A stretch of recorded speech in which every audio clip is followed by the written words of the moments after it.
bank reconciliations are a cash control method to help businesses keep track of the cash in their bank account. Both the business and the bank keep records of all the cash transactions for the account. Bank reconciliations are used to help confirm these balances and update records with any necessary changes. They also are used to help find the actual cash balance of the business to be reported on the balance sheet. It is done through 3 steps: reconciling the bank balance to the actual cash balance, reconciling the business's books to the actual cash balance, and adjusting the business's book balance to the actual cash balance. Bank reconciliations can easily be completed using accounting software such as MYOB, Xero, and QuickBooks.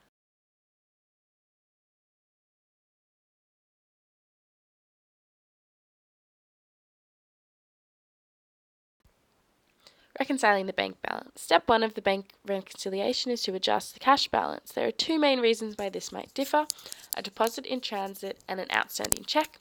A deposit in transit is a cash deposit which has not yet shown up on the bank statement as of its statement date, however should be added to the cash balance. An outstanding check is a check issued by the bank which has not yet been withdrawn from the account's balance. This should not count towards the cash balance.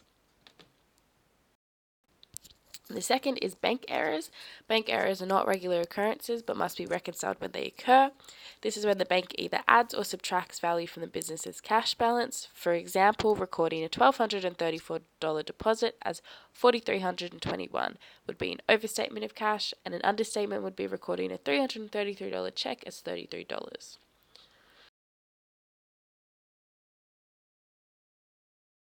Step 2 of the bank reconciliation is adjusting the business's books to reflect the cash balance. There are 2 main reasons why this may differ. One is the bank activities which change the business's cash balance but are not recorded in the books, such as a credit memoranda when the bank collects a business's receivables or interest on a note. However, most deposits are made through electronic fund transfer, so this is not a regular occurrence. Only deposits not made by the EFS should be included in the reconciliation. A debit memoranda is a notification of subtraction from the cash balance, which includes fees charged for banking services or customer checks returned for insufficient funds, where the business no longer has this money. The second is errors made by the business in its cash record, for example, incorrectly recording a check. The third step is adjusting the cash balance.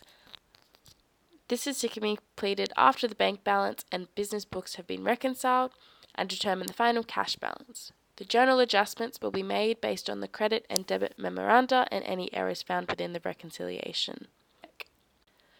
Examples of how to record the journal entries can be seen here.